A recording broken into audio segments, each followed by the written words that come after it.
Difícil, la verdad. Y funciona mucho mejor la telefonía de datos, o sea, la transmisión por datos de telefonía. ¿Listo? Ok. Bueno.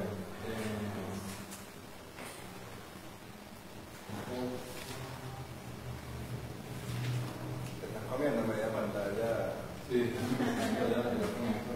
Igual, yo creo que una locura también el tema de datos, pero por lo menos Movilnet funciona en Guarena con 4G, en Guatire también. Sí. En Guarena y Guatire funciona Pero con no 4G. tengo señal. O sea, yo tengo muchos meses que me quedo sin señal en el teléfono, pero bueno, Y aquí en Caracas como muy difícil agarrar 4G de Movilnet. es imposible. Imposible, ¿no? Pero ya sí hay. Pero ya sí hay.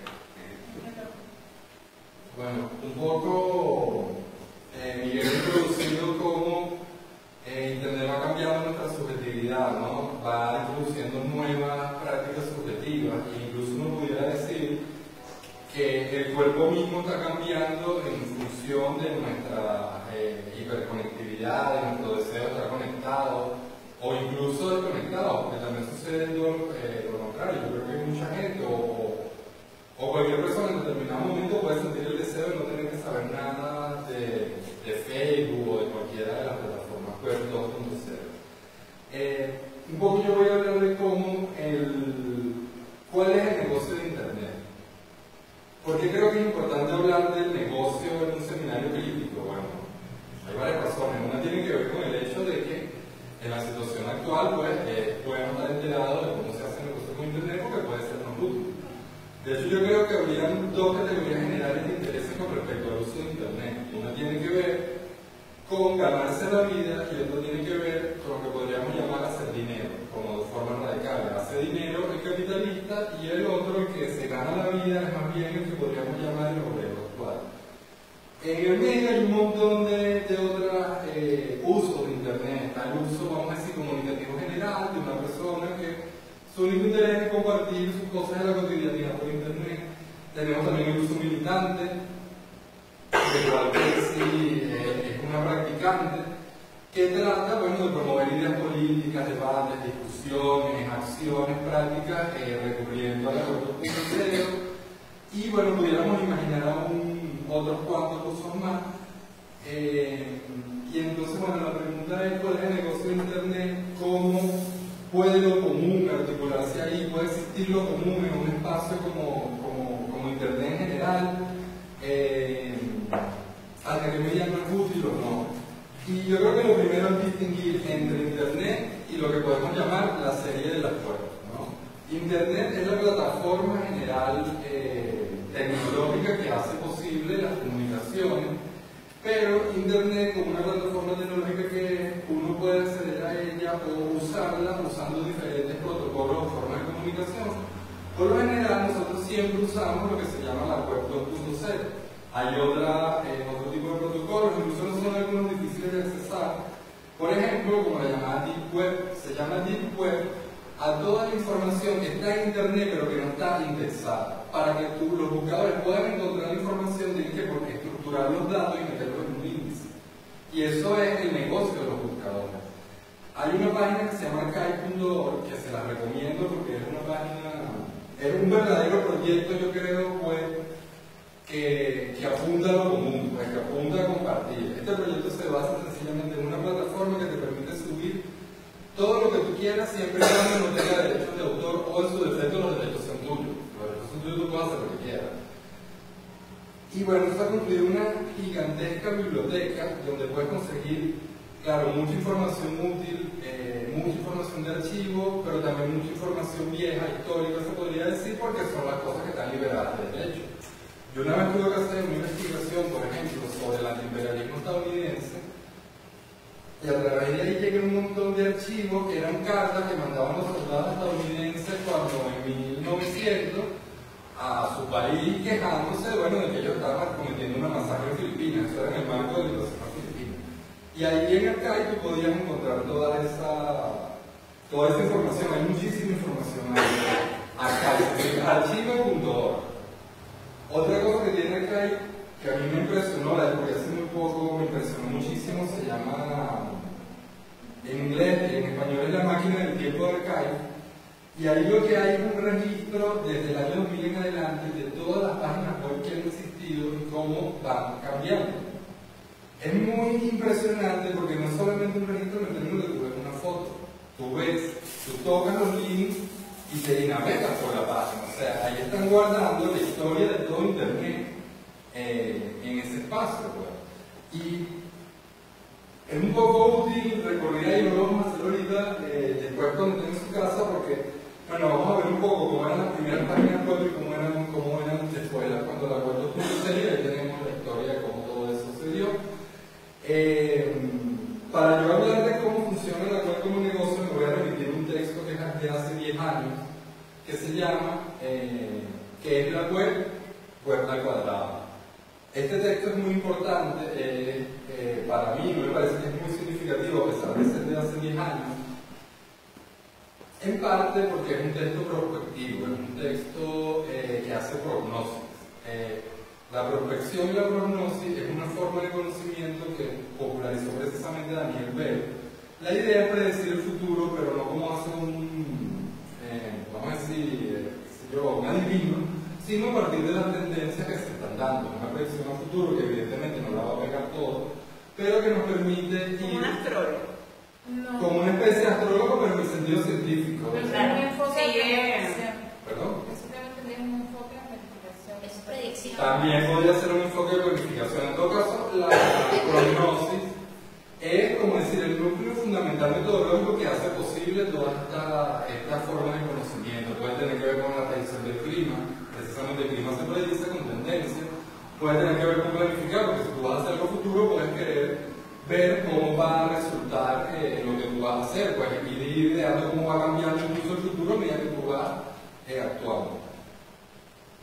Por eso el texto es muy importante, además está en un momento muy interesante, porque hace 10 años, ese texto es del 2009, algo se está integrando a la web 2.0, son los sensores. Antes de eso no habían, lo fundamental del negocio de Internet no se pensaba como vinculado a los sensores, de eso lo vamos a hablar ahora. Otro punto que yo creo que es muy importante es que este texto se produce en un evento que se llama la Web 2.0 Conf, Submit. Este evento empezó 10 años antes, o no, 5 años antes, en lo que se llamó la Web 2.0 Conference. Eso empezó 4 años después, se transformó en un evento más grande. Ahí la diferencia entre Conference y Submit, independientemente de lo que signifiquen, es que la Submit es una reunión más grande. Y 5 años después que ellos lanzan esa conferencia, el negocio de Internet ha cambiado un poco precisamente por lo de los sensores. Pero lo más interesante es que la primera conferencia que ellos hacen, la lanzan precisamente después de la crisis de las .com. La crisis de las .com es la primera gran crisis que sacudió al negocio de Internet. Y ellos hacen esa primera conferencia precisamente para promover el negocio de Internet. De hecho lo dicen así textualmente: nosotros estamos haciendo esto porque ha habido un quiebre gigantesco con Internet y queremos seguir promoviendo el negocio, ¿no? Queremos encontrar la fórmula que usaron las compañías, las empresas que lograron sobrevivir la quiebra, que hicieron ellas, y sobre eso que nosotros le vamos a hablar, sobre eso trata la conferencia, ¿no? Después vamos a hablar un poquito de la crisis de las .com porque es importante, pero de momento es importante, lo especial creo que es ir otra vez a la web 2.0 Conference, porque bueno, allí ya no se trata de salvar a la web, de alguna manera la web 2.0 se salvó a sí misma. Y lo que se trata entonces es, bueno, de seguir viendo cuáles son las nuevas tendencias y las nuevas posibilidades que hay para explotar el negocio, ¿no? ¿Qué es lo que pasa en la crisis de los .com? Básicamente, toda industria de nueva tecnología requiere una inversiones grandes, ¿no?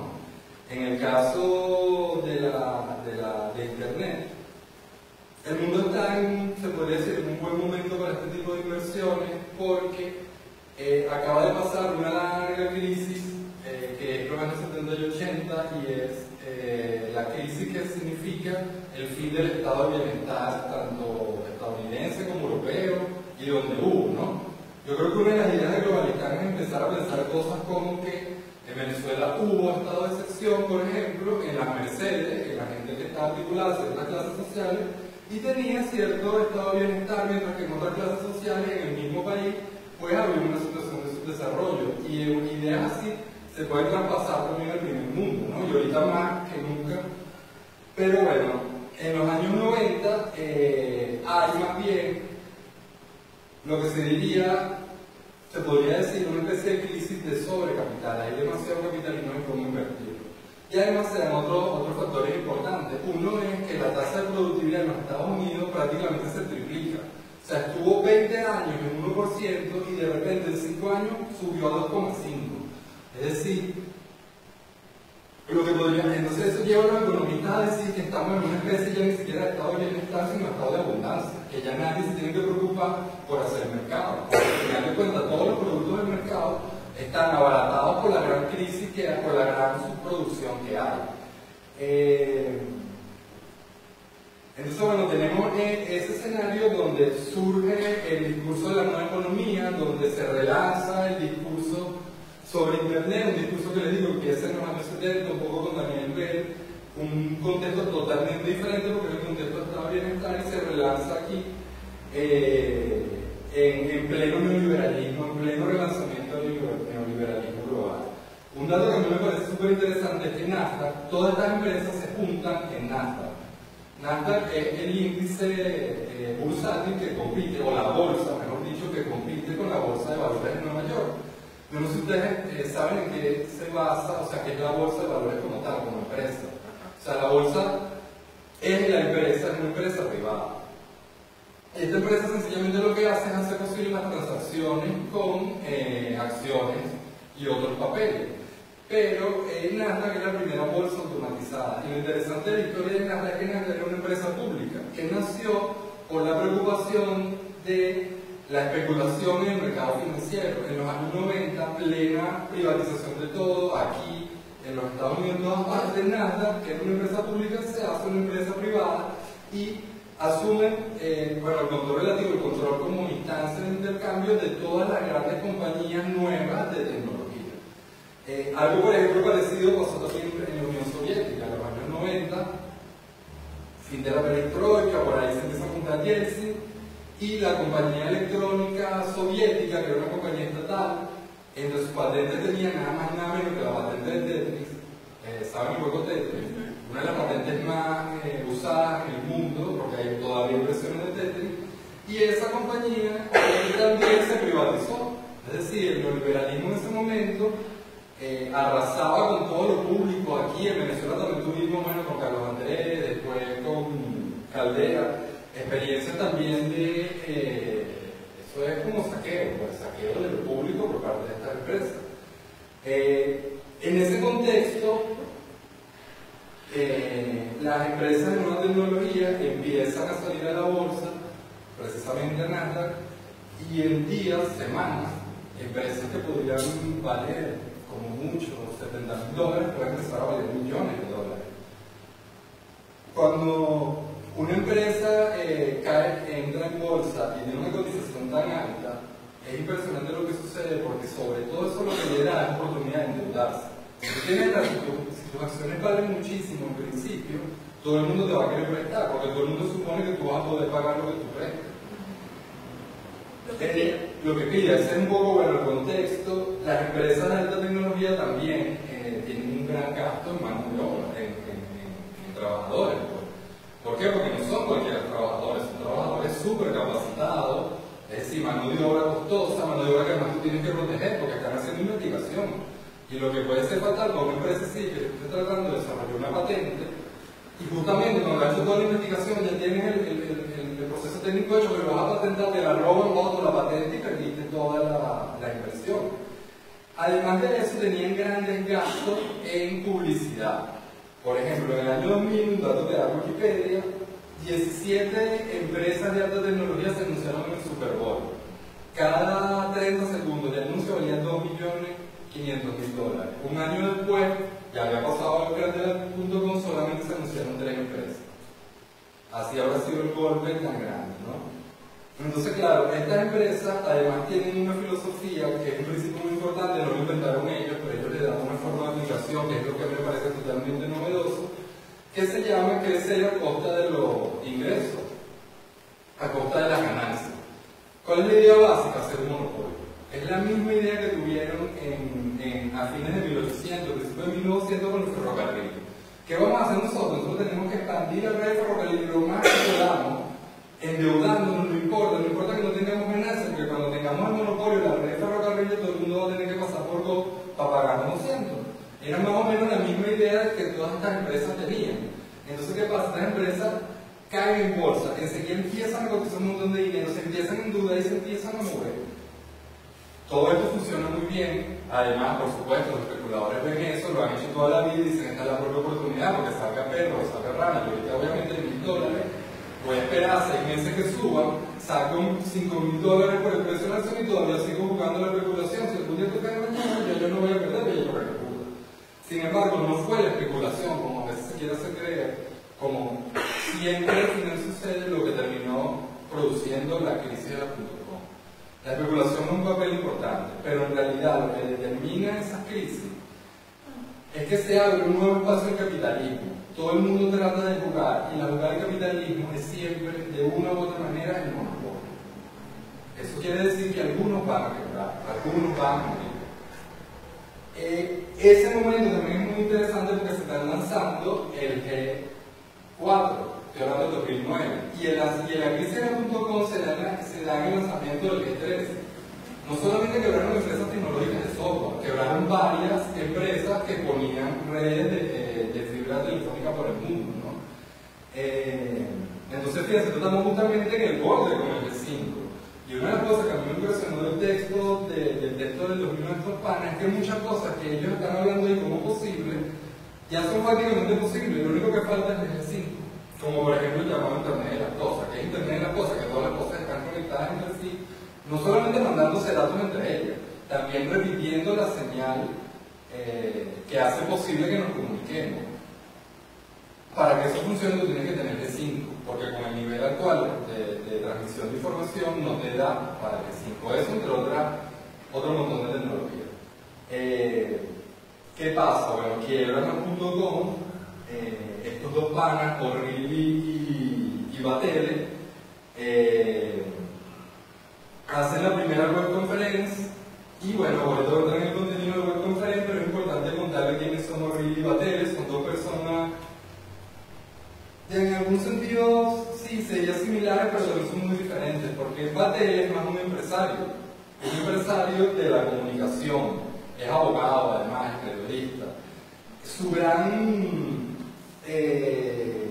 logro, por lo cual tú puedes decir, coño, este tipo sabe lo que habla, es que cuando empezaron a salir los blogs, él ideó una tecnología para que los blogs pudieran tener publicidad sin pasar por las empresas de publicidad.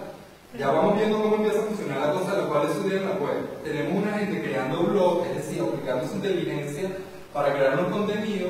Coño, esta gente, el tipo hasta buena mano, porque lo que hace es buscar una manera de que esto tenga un ingreso, las publicidades también ganan, eso parece un ganar-ganar, por lo menos en la primera apariencia general. O'Reilly es un tipo bastante más combativo, más político. Él estaba metido en pleito con Amazon por las patentes, un caso que vamos a hablar un poco de la patente de OneClick. Es un tipo que cree en el software libre y promueve abiertamente. No es que Batele no lo haga, pero O'Reilly es más radical en la promoción del software libre. Es algo que no se ve a primera instancia, pero O'Reilly tiene una pelea horrible ahí con Microsoft y con toda la gente que piensa que Internet se va a desarrollar a punta de patentes. Es justamente su idea, es todo lo contrario. Su idea que lo importante es la inteligencia colectiva. Eso es lo que va a hacer que Internet es un negocio propio. Y se puede decir que él lo vivió de alguna manera, porque él apoyó Netscape. No sé si alguno de ustedes pudo alguna vez usar Netscape. Era un navegador al principio que competía con el navegador de Windows Explorer. Netscape, en esa lucha por el monopolio de los navegadores, ganó Windows. Y en parte, va a decir O'Reilly, Netscape perdió porque pensó que las patentes eran más importantes que la participación de la gente. En cambio, Windows, además de saber usar muy bien las patentes, porque ¿cómo se llama eso? Me fue el nombre del fundador de Windows, de Microsoft. Bill Gates es todo lo contrario, es un defensor a ultranza de las patentes incluso de los algoritmos. Y yo no sé, o sea, una cosa que quería decir es que creo muy importante entrar en los términos técnicos en algún momento, ¿no? Porque en el fondo un algoritmo es un conjunto de instrucciones. ¿Cómo tú puedes tener una patente sobre un conjunto de instrucciones? Bueno, ahí está la magia precisamente de lo que es este negocio, ¿no? Bueno, estos dos panas, Aurelio también es mucho más interesante. Él dice incluso que él es un fanático, que él tiene ideas fanáticas y que él ha desarrollado técnicas para generar memes, ¿no? Técnicas incluso informáticas para producir memes automáticos, ¿no? Y se considera un promotor de ideas. Y en realidad también es un tipo que tú puedes decir que este tipo sabe lo que hace, porque nosotros hablamos de Web 2.0 porque su empresa, la idea de Web 2.0 como tal, no la dijo de la primera vez, eso es toda una disputa en internet, quién fue el que la dio, y eso está grabado, pero lo dijo un empleado de él. Él lo que agarró fue la idea, cuando eso le hicieron una lluvia de ideas, él lo llaman brainstorming. Se juntaron todos allá a discutir cómo hacían con la cosa y salió la idea de Web 2.0, otra cuanta idea.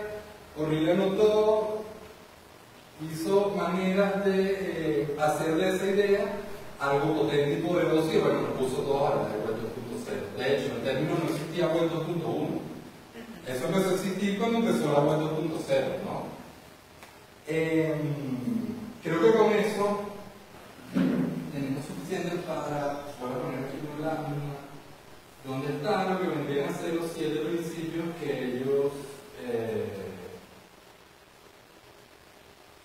ellos encuentran, ¿no? Yo no voy a hablar de todos porque sería un poco largo y creo que agotador.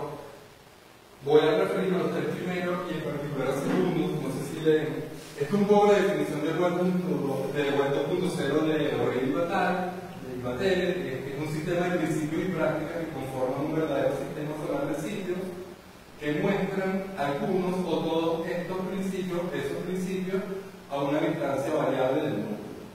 Es decir, para que algo sea Web 2.0 no tiene que tener todas estas características, pero de seguro tiene que tener las 3 primeras, ¿no? Eso él lo hace en un mapa, entonces va pone en el centro el núcleo y él va poniendo las aplicaciones o las plataformas web, unas más lejos del núcleo de otras, más cerca, entre más características tengan, más lejos, entre menos características tengan, ¿no? Yo creo que todos esos principios, así tal como están, se pueden resumir en el siguiente enunciado.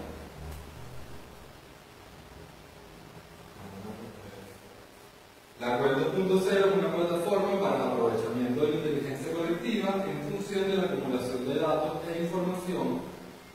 Eso es el secreto de todas, o lo que no pueden dejar de ser todas las Web 2.0, ¿no? Lo primero es, ¿qué significa que la web es una plataforma? En términos técnicos, una plataforma es la relación de un software con un hardware. Pero, Aurelio y Vatele, para los que hablan el libro de llamar OIB, tienen una idea un poco más allá de lo que significa integrar software y hardware. ¿Por qué? Una cosa que ellos van a decir, esta plataforma no sirve o no debería servir, no es lo ideal, por ejemplo, para que usted anuncie sus productos. No es que no deba servir, más que no pueda servir para eso.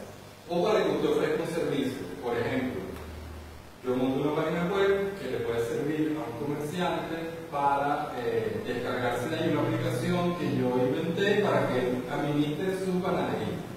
Eso no es la idea de que la web es una plataforma. La idea de que la web es una plataforma es que el panadero se meta en una página web con su teléfono celular, si es necesario, volque ahí todos los datos, yo analice los datos y le permito una plataforma de interacción con la cual él actúa todo el tiempo en línea. Él no necesita tener una computadora, ni conocimiento de computación, entre menos conocimiento de computación tiene incluso mejor.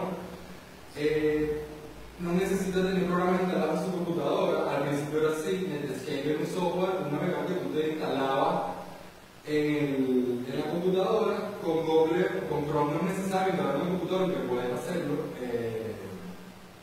Entonces, de todas maneras, la palabra plataforma remite a medio, y lo que va a definir qué es esa plataforma en concreto, más allá de lo técnico, es su finalidad. ¿Y cuál es la finalidad? Aprovechar la inteligencia colectiva. Aquí es donde yo quisiera más explayarme por 2 razones fundamentales.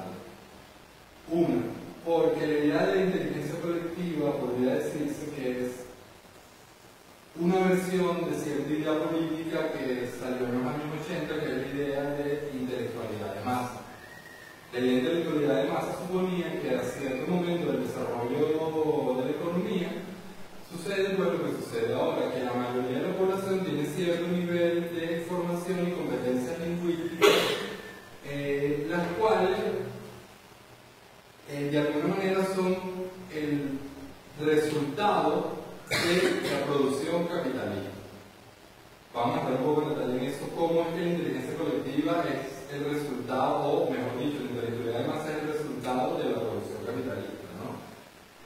Entonces, para darles ejemplos concretísimos de qué es inteligencia colectiva. Una, lo que estaba hablando un poco Miguel del freelancer. Una de las grandes cosas para las que ha servido este título, la web 2.0, es para externalizar el trabajo. La externalización es una práctica muy vieja en el capitalismo. Es lo siguiente: yo tengo una empresa, de hecho muchas empresas lo hacen sin necesidad de internet. Hay un caso paradigmático, Foxconn. Foxconn es una empresa taiwanesa que opera la mayor parte de sus operaciones en China, pero también tiene operaciones en México, tiene operaciones en Alemania. Es una empresa netamente productiva. Y lo que tiene de fascinante es que hasta hace 6 años le hacía los teléfonos a Samsung, le hacía los teléfonos a Apple, le hacía las consolas a PlayStation, le hacía las consolas a Microsoft, le hacía las consolas a Nintendo. O sea, hacía cualquier cantidad de... Casi todos los gadgets tecnológicos los hacía la misma Foxconn. Externalización, ¿por qué ahí? Porque Apple lo único que tiene es un laboratorio arrechísimo, súper tecnológico de punta, en el cual desarrolla productos de punta e investiga.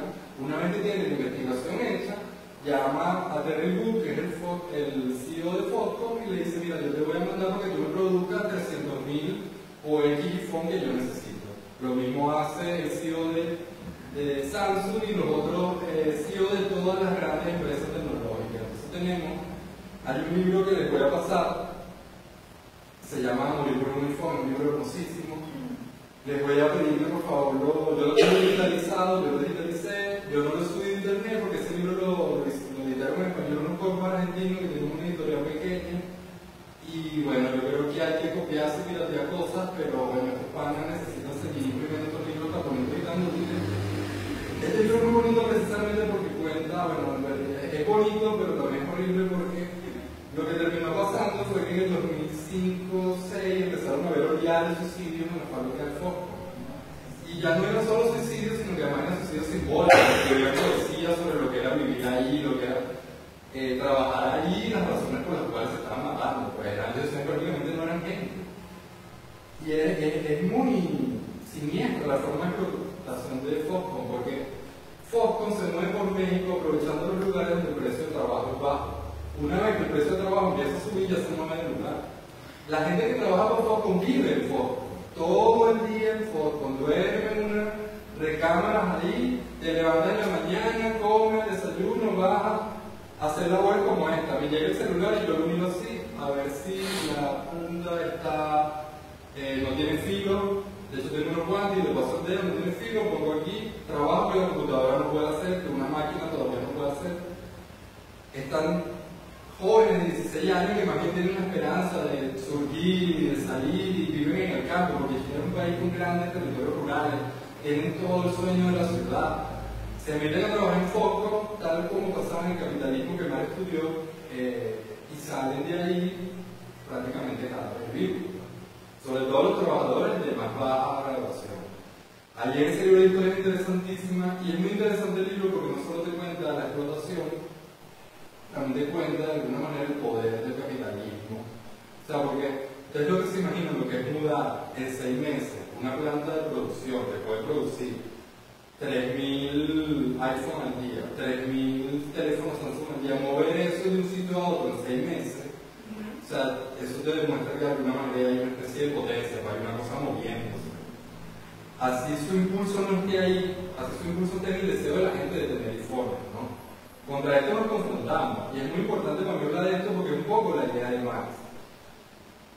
Marx pensaba, él llamaba a esa potencia, si se quiere, en los Bundices, que es unos manuscritos que se descubrieron y se publicaron mucho tiempo después. Yo les voy a leer un fragmento porque es impresionante la manera como se ama en 1800 viendo cosas que nosotros estamos ahorita presenciando. Pero un poco la idea de que el capitalismo se vuelve una especie de máquina autónoma.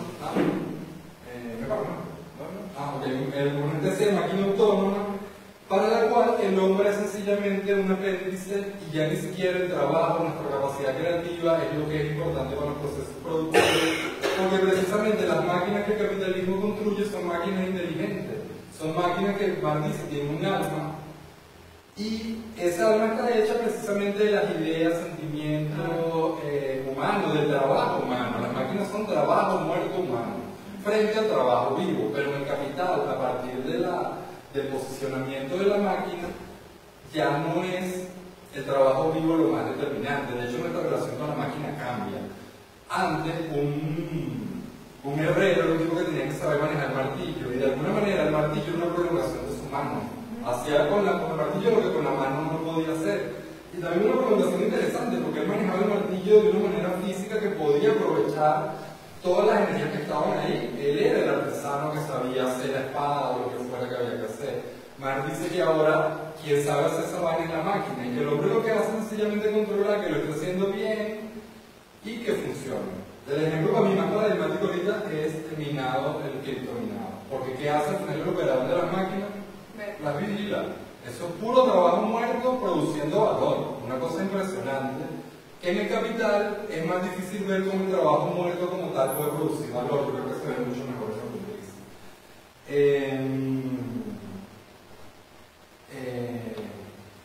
Entonces, bueno, una forma de externalización que hace posible la web 2.0 en concreto es, la podemos ver concretamente en Amazon, el Amazon Turco Mecánico. El Amazon Turco Mecánico es una aplicación en que si yo soy un empresario, por ejemplo, y quiero lanzar mi nueva línea de colonia, quiero hacer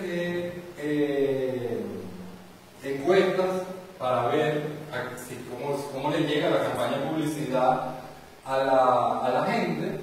¿Qué tendría que hacer yo en términos normales? Bueno, yo una empresa de publicidad, cuando tal empresa de publicidad, eso me genera un montón de costos, ¿no? O peor, porque eso ya es una externalización, o peor, podría tratar yo de fundar yo mismo, de crear mi propia instancia publicitaria, contratar ese poco de empleados, toda la vida que se supone. No, Amazon viene y dice, no, yo te doy el chance, mira, tú te inscribes aquí, yo por internet busco gente.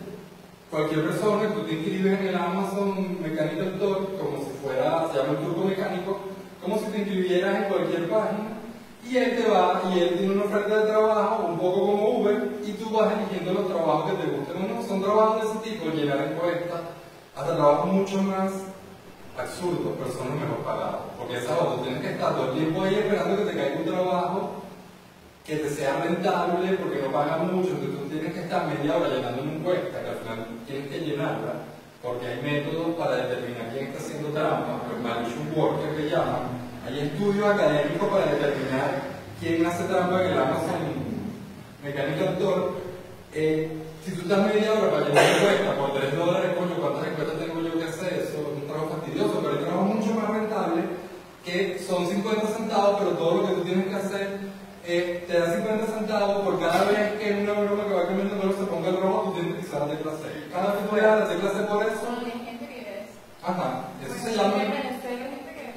Aquí hay gente. Ahora es más difícil porque ya Amazon no deja que te inscribas con de una división venezolana, porque no tienen cómo pagarte, entre otras cosas, pero bueno. Total, que esa es una forma de externalización, que en principio se pensaba, porque los economistas son así, pues algunos, que no, la gente iba a hacer eso en su tiempo libre, pues la gente va a tener su trabajo, cuando yo en su caso tengo un tiempo libre, me voy a ganar unos centavos en el Amazon Mechanical Turk. Lo que sucede ahora no es para nada eso, sino que gran parte de la fuerza laboral, ahorita que precisamente ya no hay trabajo como tal, como se pensaba antes, en los Estados Unidos en particular vive, o medio vive, con aplicaciones como esta. Hay millones. De hecho, la Amazon tiene la ventaja de que está comprobado que no te estafa. Hay muchas estafas por aquí que tú te la pasas, porque no te pagan tampoco inmediato. No es que yo trabajo un mes y al final me pagan, no. Tienes que trabajar hasta completar cierta cantidad de dinero para que te paguen. Bueno, muchas de estas empresas, cuando ya te toca para pagar, pues nunca te pagan y te quedaste jodido porque aquí no le vas a reclamar. Esa es una manera de externalizar trabajo, de que la empresa ahorre y tengamos una población, a toda la fuerza laboral más o menos entrenada, más o menos educada, haciendo varios trabajos cuya característica principal es que precisamente las computadoras no pueden hacerlo. O sea, no tiene menor sentido. Bueno, podría tener eso como ejemplo. Iba a poner el ejemplo de que una computadora llenar una encuesta. Una computadora podría llenar una encuesta si tiene datos de mucha gente procesados por lo cual llenar esa encuesta, ¿no? Pero si yo estoy haciendo primera vez probando un producto publicitario y estoy haciendo una encuesta para ver cómo llega, pues yo necesito que me corresponda gente verdadera. También hay cosas que las computadoras no pueden hacer, como precisamente ver si saber si de verdad la persona está viendo un color rojo o no está viendo o está viendo otra cosa, ¿no? Y otro montón de tareas, desde más o menos complejas hasta estúpidas, que por ahora las computadoras no pueden hacer, ahí hay parte de la externalización, parte del aprovechamiento de la inteligencia colectiva, pero no es la única manera. Amazon, por ejemplo, ha creado una cosa monstruosa como mercado, porque ¿qué hizo Amazon? Empezó Amazon, la gente de Amazon, toda esta gente se dio cuenta más o menos de lo mismo en el mismo momento, que un link se puede interpretar como un voto. Un me gusta, eso ya es mucho más avanzado. Facebook nace en el 2004, justamente en el momento del segundo texto que estamos analizando, es como tal el paradigma del web 2.0. Pero fíjense ustedes cómo funciona Amazon. Cuando tú pones que quieres comprar un zapato a Amazon, en teoría Amazon el primer resultado que te da es el más votado. ¿Cómo sabe Amazon que es el más votado? Más gente le dio clic para verlo, más gente lo compró. No vale lo mismo que lo compre que lo vea. Eso te da información diferente. Además, Amazon te da la oportunidad de que tú rellenes pongas estrellita. Te da la oportunidad de que le escribas la oportunidad, de que tú le escribas una reseña, de que hagas comentarios. ¿Sabes cuánto habría que pagarle a gente si tú tienes un mercado, una empresa que vende libros, porque así empezó Amazon, para que te haga todo ese trabajo? Tienes que tener un departamento de publicidad con gente que sepa escribir reseñas. Amazon, con inteligencia colectiva, la gente sencillamente navegando, esto me gusta, esto no me gusta, aquello, mira esto qué bonito, voy a escribir una reseña. Tiene una plataforma de negocio cada vez más impresionante. Las últimas acusaciones contra Amazon ya son radicales, porque Amazon lo que está haciendo ahorita es lanzando sus propias marcas. Para lanzar sus propias marcas, Amazon sabe qué es lo que más se vende y qué es lo que más no se vende, ¿no? Lo tiene escrito, el que lo vende. Lo tiene catalogado. Tiene todos los datos ahí clasificados por edades, por geolocalización, por todo, ¿no? Exactamente, todo. Y entonces, ¿qué dice Amazon? Mira, hay un tipo, esta persona que trabaja conmigo, que anuncia aquí. ¿Sabes qué Amazon? Tú te abres tu tienda, yo tengo su tienda abierta ahí. Mira, le va bien, le va súper bien vendiendo esos lentes para cámara, le lo venden en $40. Listo. Voy a lanzar mi propia marca Amazon de lentes de eso, pero como yo crezco a costa de las ganancias, le voy a comprar por $20 esa vaina.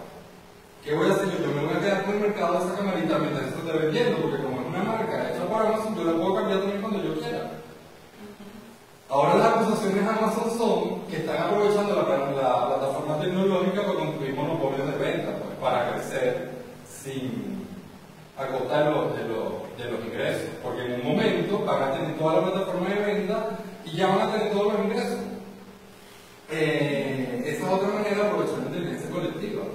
Por eso, cuando la gente les pregunte, cuando ustedes ven en internet cosas que le preguntan cosas, o sea, piensen primero qué es lo que están haciendo, porque muchas veces estamos dando información valiosísima sin darnos cuenta.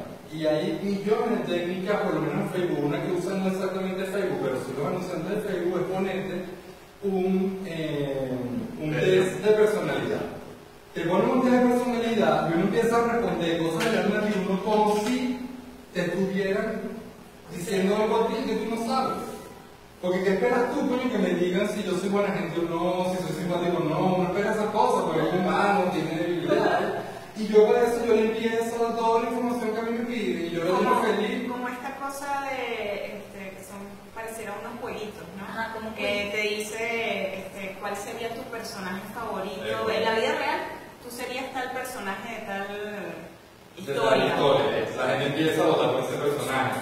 Ese personaje está hecho con unas características que las pensó un sociólogo por mi madre, para saber que la gente que le gusta ese probablemente es conservador políticamente. Eso es, como te digo, macro. Nosotros podríamos hacer esto micro y eso es a lo que queremos llegar, porque ya la gente lo hace, de hecho, de alguna manera, a lo mejor ingenuamente, de eso vamos a ver un poco más adelante.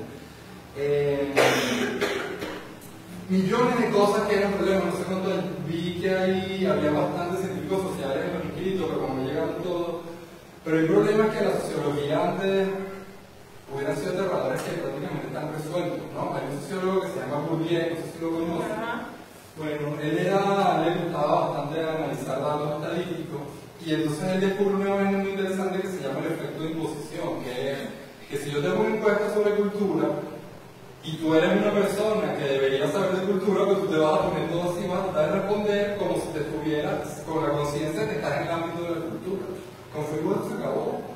Tú le pones la pregunta a la gente y la gente lo responde en el estado más natural en que una persona puede responder preguntas, lo hace feliz, entrega todos los datos así, como si nada. Lo que está diciendo Ketsi es más interesante cuando uno se mete en los anuncios de Facebook y hace como que vas a anunciar un voto. Empiezas a ver cómo el ser humano se disgrega en millones de categorías, desde que los que le gustan una cosa de lo que le gustan otra, tienes millones de categorías para tú seleccionar el público más específico que tú quieras seleccionar. Si tú haces, totalmente segmentada. Si tú haces ingeniería inversa, coño, eso significa que más o menos una persona está segmentada en su gusto y perfectamente clasificada ahí por su propio entusiasmo de participar en Facebook, para hablar con la gente, o porque tiene una empresa y quiere anunciar ahí, etc. ¿No?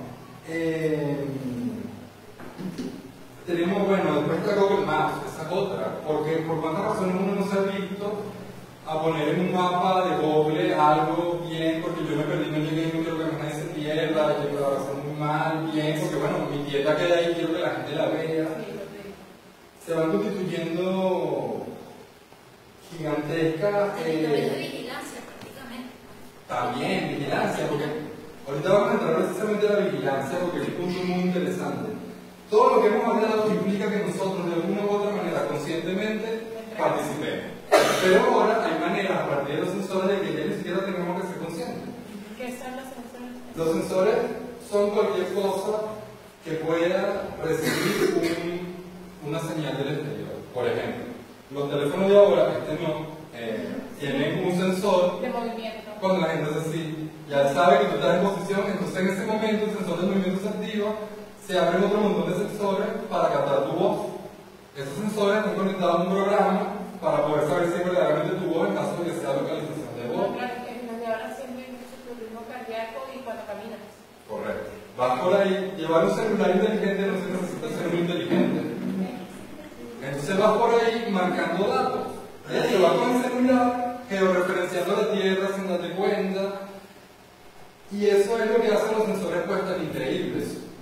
Lo que Internet piensa, lo que estos panes están pensando en el 2004 precisamente, cómo hacer para que los sensores empiecen a interactuar entre sí, no ya con las personas, sino entre sí, ¿no? Cosa que ya funciona, ya se puede hacer perfectamente técnicamente. El problema es que no se puede masificar porque necesitas una tecnología que te permita mandar datos y decir datos muy rápidamente y que sea prácticamente oblicua. Y eso es decir, ese es el problema. Ahorita va a haber muy probablemente grandes quiebras en el próximo tiempo de empresa tecnológica porque hay una lucha por quién va a poner infraestructura del G5, quién la va a monopolizar y por supuesto quién va a quebrar. Y quizás la diferencia con todas las veces anteriores que esto ha pasado es que aquí hay un conflicto geopolítico abiertamente planteado. Un poco Miguel y yo lo tratamos en un artículo, no hay que perder, no hay que quedarse en una coordenada China contra Estados Unidos, también es que un contra Silicon Valley. Yo no sé bien cómo funciona el interno chino, me es mucho más difícil saberlo, pero hay un montón de relaciones y juegos de poder que están aquí dándose. Todas las 4.0 andan ahorita en eso otra vez. Netflix. Tengo ahí unos informes de Netflix, la de Uber, el mismo Facebook, ahorita están sobreendeudados, creciendo a costa de sus ganancias, tratando precisamente de quedarse con dominios de mercado. ¿Y cuál era lo importante de la guerra de las patentes aquí? Que lo que ellos van a decir es que lo importante no es tener patentes, es tener datos. Que por ejemplo Netscape quebró por tener patentes y no asumir que lo importante era que la gente participara, no era apropiarse pues del trabajo colectivo, si queremos llamarlo intelectualidad general. Y ahí es que sale el gran negocio de Internet. Y todo lo que nosotros vayamos a hacer Internet tiene que tomar en cuenta eso, un poco por lo que está diciendo Miguel, por la cuestión ética, porque no tengo ningún problema en agarrar la información que esté en Facebook, pero sí tengo problemas en tratar de hacer masivo un libro de un compa porque están apenas luchando por constituir una editorial que tiene una idea bonita, una utilidad, pues. Entonces, bueno, ese es un poco el punto. Tengo muchos más ejemplos en otros aspectos. Y bueno, quería contarles lo último, lo de la acumulación de patente. ¿Qué es lo que pasa con las patentes? Que al final las patentes se transforman en commodities, ¿no? Por ejemplo, el one-click button de Amazon que se llamó el evento luego. ¿Qué fue lo que hizo Amazon? Hizo una tecnología computacional, pero tuvo una idea general. Lo finísimo sería que cuando la gente quiera comprar, lo le comprar y ya eso esté prácticamente comprado. No tenga que empezar a llenar datos de registro, porque a lo mejor se arrepiente en el camino y yo creo que me compren dándole clic. ¿Qué hace? Un sistema computacional que permite que cuando tú le des clic, ya estando todos los datos almacenados, sencillamente vas al carrito de compra y compra. ¿Cómo se puede patentar eso? Bueno, porque tú patentas la técnica computacional, no puedes patentar la idea general.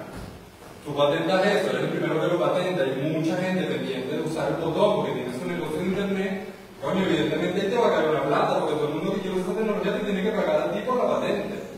Pero ¿qué va a pasar? Que todo el mundo de gente dice, mira, no hay plata, vamos a desarrollar otra patente parecida que haga lo mismo pero con otra técnica. En la medida que empieza más gente a desarrollar patentes, lo que antes era un monopolio ahora se transforma en una mercancía que compite con las otras. Y una mercancía como si lo hubiera producido la tierra. No porque la produjo la tierra, pero en términos generales, como una commodity, como la soya. Eso fue lo que quebró Nestlé. Nestlé apostó en parte a la patente, a sus patentes de motores y sistemas de búsqueda. Y lo que ellos van a decir es que no, o sea, si tú puedes apostar por la patente, bueno, como no apuesto un poco por la patente, pero lo importante aquí es que tú puedas captar datos, puedas organizar esos datos y trabajar en función de todo lo que los datos te permitan hacer. Ahí tú tienes que ser precisamente creativo, ¿no? A partir de una cosa, mil cosas, ¿no? También estar abierto a las necesidades de los usuarios. Las encuestas en Facebook empezaron porque ellos se dieron cuenta que la gente hacía sus propias encuestas. ¿Cómo hacían las encuestas? Bueno, como no había manera, uno ponía 4 imágenes de 4 superhéroes, a uno le pongo carita triste, carita feliz, carita de la otra, carita de la otra. Ya la persona tenía su manera de hacer su encuesta para él. Yo digo, no, un momento, pero si nosotros podemos hacer las encuestas y tener la información mucho más fácilmente organizada, vamos a brindar ese servicio a la gente lo va a agradecer, va a participar más. Hay lo que ellos llaman un círculo virtuoso de participación y más datos y más dinero para ellos, pues todo bien.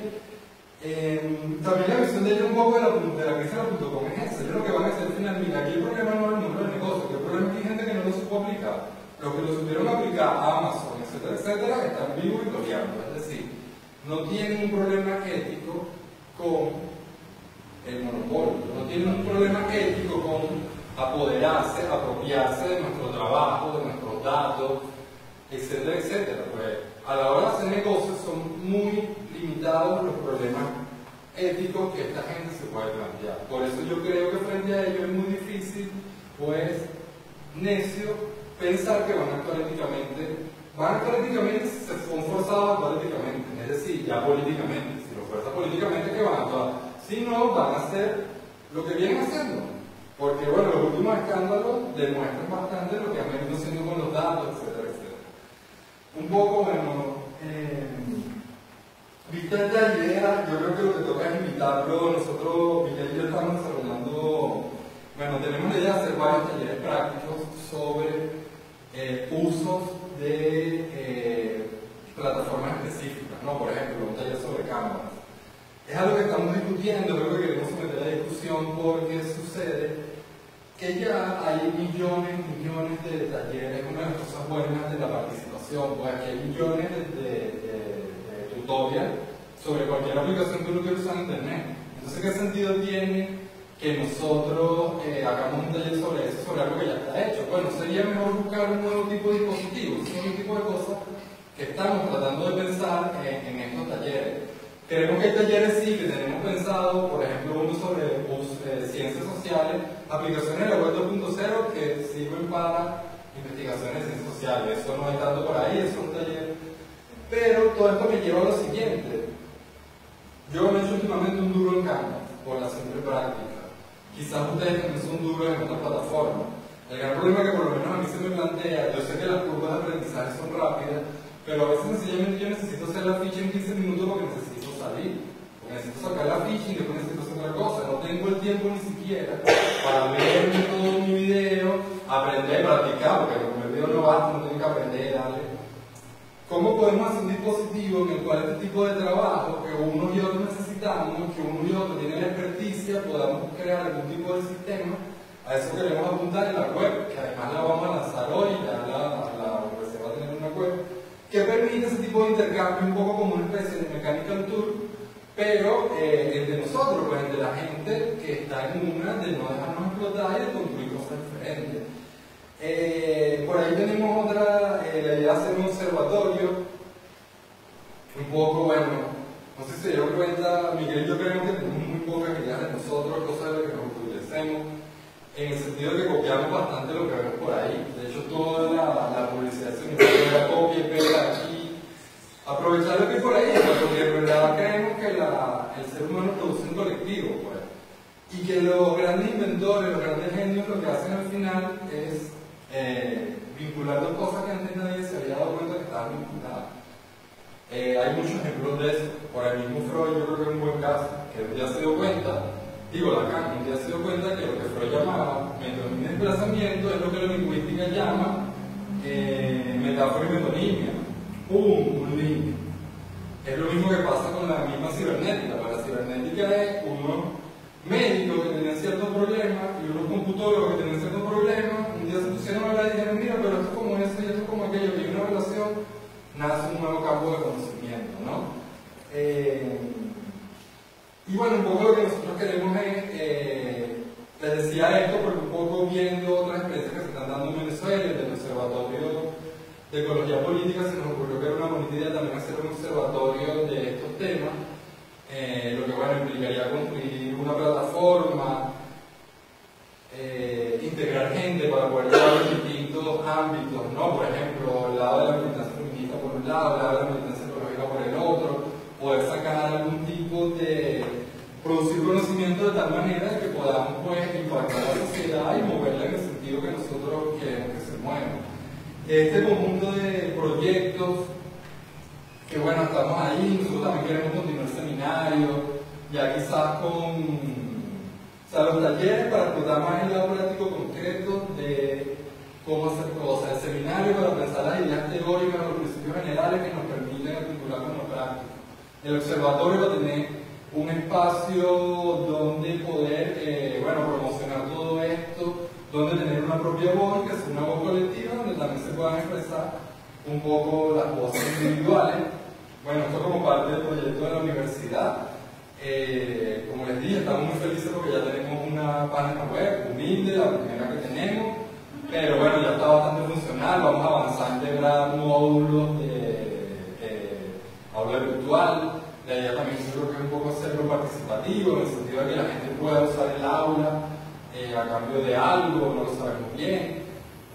Son ideas que estamos en creación, en las que estamos pues abiertos. También queremos hacer este espacio que les digo, yo sueño con eso, una especie de lugar donde tú puedas intercambiar trabajo rápidamente o más lentamente. Y bueno, están todos invitados. Creo que podemos pasar a la parte de conclusión, aunque ya yo hice las mías, creo que con esto tengo. No sé si Miguel quiere agregar algo, déjenme preguntar por aquí. Y si quieren, y podemos pasar a la parte de intervención. A ver si hay preguntas. Ajá, pregunta, comentario.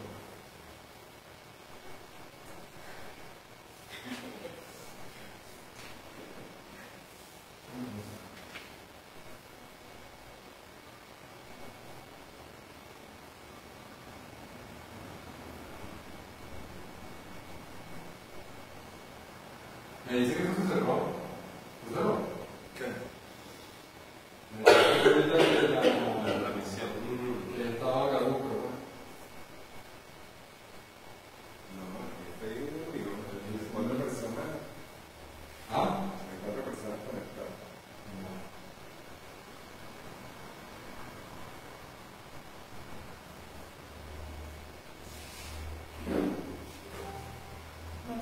Dice que no se escucha.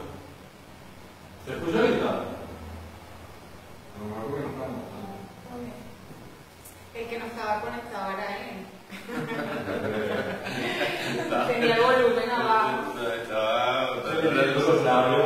Aplicación para leer el café. Todo eso lo está escuchando él ahorita, lo va a escuchar en un segundo.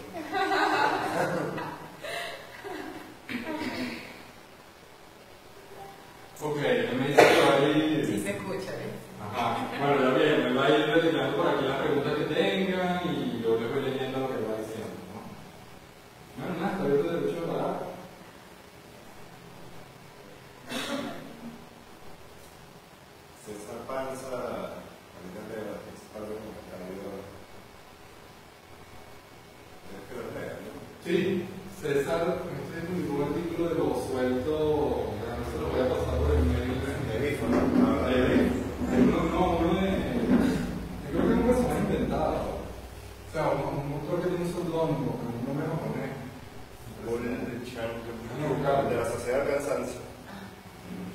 Ajá. Dice. Pancho, está cargando. No lo puedes leer el mismo de ahora. Porque se va.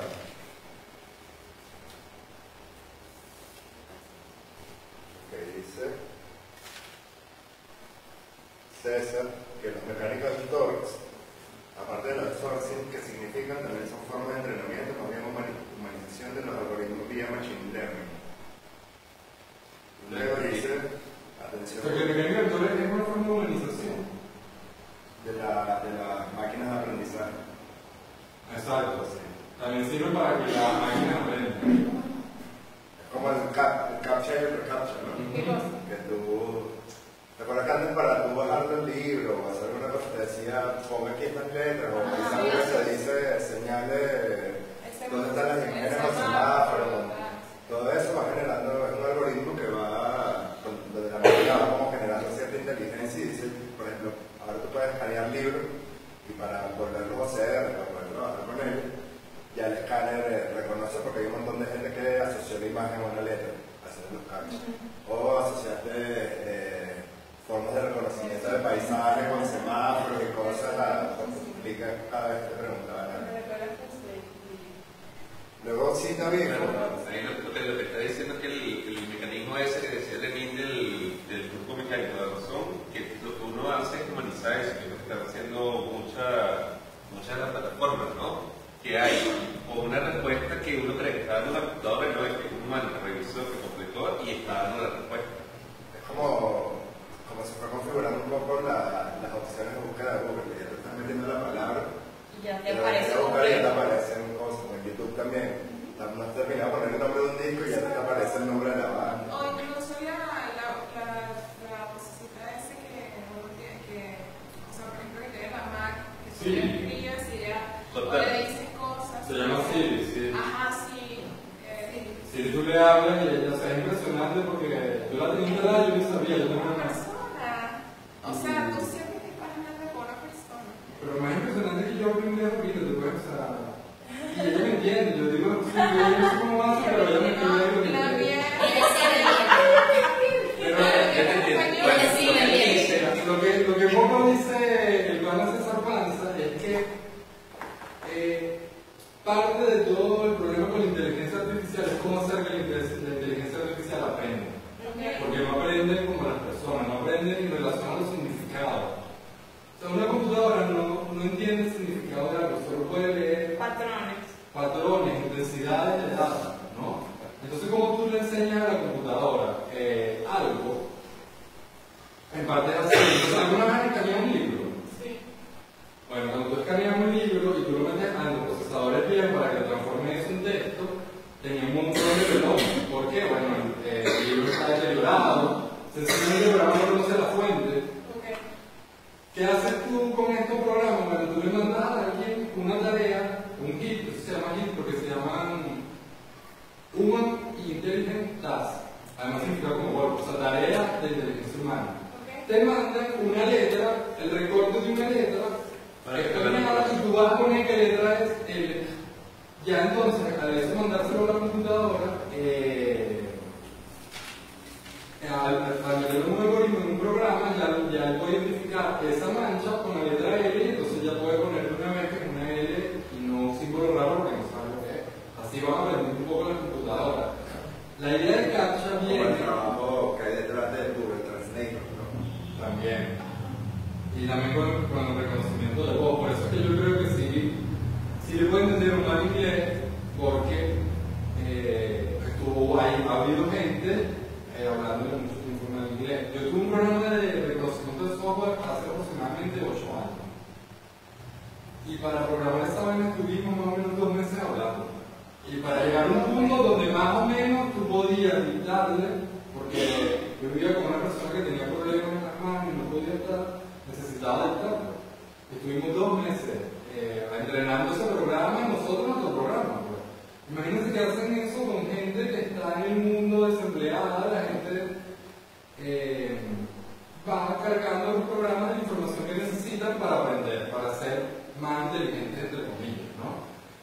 esto viene al final de los CAPTCHA, de una prueba que inventó Turing. Turing, no sé, es un tipo bien interesante de la película.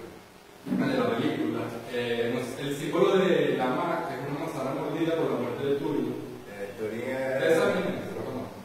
como uno de los primeros de la computación, que hace una película. Su historia es que él participa en la Segunda Guerra Mundial como criptólogo, descifrador. Otros grandes criptólogos que nadie sabe que eran criptólogos son Brecht, Rodolfo Walsh. Es importante, Rodolfo Walsh tiene unos cuentos que son ideales para explicar lo que es la criptografía y lo que es un dato. Pero en todo caso, este pana, Turing, logra descifrar Enigma, que era la máquina de clave de codificación alemana, y al tú descifrar Enigma, pues imagínate, ya ves si prácticamente los alemanes, porque todo mensaje que los alemanes se transmitieron, ya tú sabías lo que decían. Pero Turing era homosexual, y en los años, creo que 50-60, lo obligan, el Estado lo obliga a que se inyecte vainas y a que haga terapia para que deje de ser homosexual. Y Turing se come una manzana con cianuro, muerde una manzana, se cae muerto y la manzana fue el símbolo del mal. Fíjense que ahí aquí todo siempre es muy, o sea, también es llamativo, porque todo el discurso de la vuelta es lleno de cuentos como de lucha por la libertad, de construcción de comunidad, de gente que ha sido arrecha y ha luchado contra la opresión, ¿no? Estamos muy llenos de eso y de cierta interpretación de eso. Pero en todo caso, Turing inventó una prueba infalible para tú saber si estás hablando con una computadora o no. Y la prueba es muy sencilla: cómo hablar la computadora como un humano. Si el humano se da cuenta que una computadora es una computadora, y si no, no lo es. Parece muy estúpido, pero todavía no se ha logrado que un humano, incluso una persona que no tiene gran nivel intelectual, después de un rato hablando con la computadora, se terminan dando cuenta que es una computadora, porque las respuestas son prefabricadas, en un momento por más arrecho que el algoritmo se pierde, etcétera, etcétera. Al final no entienden el sentido, pero las computadoras son un poco como pistas de los Asperger. Es decir, seres muy inteligentes para el cálculo, pero que no entienden un sarcasmo. No entienden el sarcasmo. Todas de los textos que enviaron, la que hablaba sobre los memes, perdón, ella decía que es el asunto del gen egoísta y porque es un asunto genético, que al final, o sea, todo este debate consiste en que los seres humanos somos humanos porque sabemos limitar. Y estas cuestiones domésticas no es la racionalidad, ni es la que nosotros conocemos como inteligencia, lo que nos hace diferente a los humanos. Y que ahí está el dilema de las computadoras y de la inteligencia artificial, que son capaces como que de imitar, algo así planteada ella. O de generar asociaciones. Es difícil, en realidad. Igual quizás con los computadores pasa esto, pero por ejemplo en Japón hubo un alcalde que se lanzó y era un robot y casi gana las elecciones. Entonces, en Estados Unidos hay robots que ya dan sentencias. Entonces, porque se cree que son más objetivos, pero igual están detrás de un algoritmo. Entonces, ¿quién hace ese algoritmo? O sea, quizás en este ámbito uno puede decir, bueno, todavía la computadora no nos supera, digamos.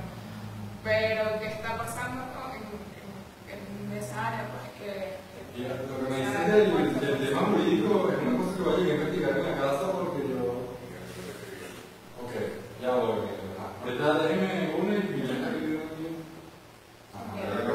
que el ejemplo mayor de Machine Learning y cómo se va humanizando es la película de esta gente, ¿no? Cómo él va seteando la computadora y la va a dar claro a su punto y ella al mismo tiempo ya empieza como a aprender más. Voy a leer una cita de Bifo que puso Barça también, un poco lo que tú decías del tema de la comunidad. Dice Franco Berardi, él cita un filósofo italiano que proviene como de la corriente de la autonomía obrera, y dice: la única fuerza que se puede enfrentar, parar y subvertir el totalitarismo de las multinacionales informáticas es la fuerza del conocimiento de los que la han producido, porque somos nosotros, ingenieros, artistas, programadores, etc., quienes hemos producido la máquina Facebook y Google. Nosotros podemos demostrar formatearla y reprogramarla en el interés de la sociedad. No hay política, solo la organización del trabajo colectivo puede enfrentar el totalitarismo contemporáneo. Y Miguel dice por aquí, pues creo que este tipo de reflexiones son necesarias, sobre todo cuando nuestro país se convierte en una máquina freelancer del mundo. Y bueno, básicamente, el reto está en tener nuestra propia interpretación de estos fenómenos, alejándonos, por ejemplo, de la crítica estadounidense de Yaron Lanier o Douglas Rumsfeld, que en su momento defendieron Internet como la nueva forma de libertad y más bien ayudaron a construir los monopolios que son ahora y que lo que hacen ahora no es más que criticar hacia un mundo del cual fueron expulsados y ya no forman parte. Un poco resentido, la verdad. Alejados también de la interpretación europeísta en la que están Gül Chan o Manuel Castel, es porque Europa no está liderando dicho campo tecnológico. Digamos que encontrar nuestro lugar en medio tanto de los discursos como de las prácticas sobre la sociedad digital y su devenir es como nuestra tarea, porque ahora también la liberación de la subjetividad se pelea en otros campos. Y bueno, el observatorio es un buen espacio para ir reflexionando al respecto y cruzar la problematización, como ya dije, con los paradigmas feministas y ecológicos que son tan necesarios para redimensionar estas. Mira, yo sé que me dices del derecho, de verdad que me parece muy llamativo y angustiante, porque hay una vieja discusión en el derecho sobre la ley, ¿no? Más o menos la discusión es así. La ley ¿es bueno porque es la ley o es bueno porque alguien dice que es bueno? ¿No? Si la ley fuera, lo interesante es que si la ley fuera buena porque es la ley, las computadoras pudieran fácilmente legislar. No tanto legislar, pudieran sentenciar. Pero no es tan fácil porque en el fondo una misma ley, como la ley son casos, o sea, normas generales que se aplican a casos particulares, siempre, todo lo que dice la teoría, siempre tiene que haber un factor humano que pueda unir lo general con lo particular. Un caso de eso más o menos simple de explicar es hasta qué punto, no es una ley, pero hasta qué punto nosotros consideraríamos criminal a alguien que roba por comer. Yo creo que es algo, o sea, evidentemente, el robo es un delito, ¿no? Pero hay un montón de circunstancias, de sentido, de cosas que ocurren ahí que parecieran necesitar la intervención del ser humano para poder atar el hecho al derecho. Y que entonces haga una sentencia que sea justa, porque si no, muchas sentencias que mecánicamente serían justas podrían terminar siendo cosas terribles, ¿no? O sea, es como que si tú aplicaras la ley sin matices. Es un punto que me gustaría averiguar, a ver qué se ha desarrollado por ahí. Pero yo les digo una cosa, yo creo que no, las computadoras no han empezado a componer música no porque no puedan, porque de hecho hace ya 10 años lo están haciendo, sino porque nadie ha tenido el coraje de hacer una competencia de música entre humanos y computadoras. Porque ya fue bastante que nos ganaran en ajedrez y después nos ganaran en Go. O sea, ahorita nadie piensa que le puede ganar a la mejor computadora jugando ni Go ni ajedrez. Es una cosa que ya asumimos así como que bueno. Pero nos queda la música, ¿verdad? Nos queda el arte. Coño, ¿cómo va a poder una computadora convencernos con una cosa tan íntima, como una canción, lo que habrá sufrido Mozart y toda esa gente componiendo todo esto? Pues el aura. ¿Ah? El aura. Exacto. Pero ya. Casi todo digital, ¿no? Claro, pero la cosa es que la compone. No si el sonido digital no, sino si la compone un humano o una máquina. Y ya hay máquinas hace 10 años que componen música, sinfonías enteras, compuestas, y han habido concursos de qué máquina compone una sinfonía más sinfonía. Y es algo que no es un problema. El problema es que nosotros, o sea, aceptar que la computadora pueda hacer arte, coño, y que lugar deja nuestro ego, ¿no? Ustedes saben que Freud decía que nosotros recibimos 3 golpes al ego. Uno, cuando descubrimos que la Tierra, que no era que todo giraba alrededor de nosotros, sino que la Tierra era un planeta que iba. El otro creo que era cuando descubrimos que veníamos del mono. El tercero, el cual es culpable, sería cuando descubrimos que no solo venimos del mono, sino que no somos totalmente conscientes de lo que somos. Es decir, tenemos el inconsciente, algo que no nos gobierna. Ahora lo que pasa es que nos digan que las computadoras pueden hacer algo, ¿no? Ya sería así, bueno, pero ¿para qué queda entonces que somos y para qué quedamos? Y Y lo digo muy preocupado, pues, porque cuando Miguel hablaba de la transhumanidad, un poco lo que eso plantea es, bueno, ¿dónde quedamos nosotros? Hay computadoras que escriben texto. O sea, hay ahorita empresas de periodismo que ya no contratan periodistas. O tenían 20 periodistas, ahora tienen 2, para que corrijan las notas que hacen las computadoras. Interesante, ¿no? Por aquí también Miguel dice, con respecto a los algoritmos, no dejan de ser creaciones humanas con la inscripción de la subjetividad de quien lo hizo. Con una tecnología determinada, un fin último, de modo que el algoritmo también tiene su postura. Pero, yo no sé, yo creo que es una cosa que se puede discutir, porque o sea, un algoritmo es una creación humana, pero la lógica es la lógica independientemente de tus sentimientos, ¿no? O sea, la lógica booleana, independientemente de tus sentimientos, ¿qué puede tener el algoritmo político, la intención para la cual está creado? Si yo estoy creando un algoritmo para determinar quién es aquí quién políticamente y lo estoy aplicando y ustedes no saben, bueno, ahí está mi intención humana y que me interesa de quiénes son ustedes políticamente, del lado de la intención. Pero como cosa que funciona, un algoritmo, si está bien hecho, está lógicamente bien formado, pues es algo totalmente inhumano. ¿Qué pasa si llega un momento en que tú no puedes intervenir al algoritmo? ¿Qué pasa si ya no puedes intervenir al robot? O sea, si el robot, incluso hay videos en YouTube de robots mujeres que dicen que quieren hijos. O sea, yo creo que es preocupante todo. Y además en ese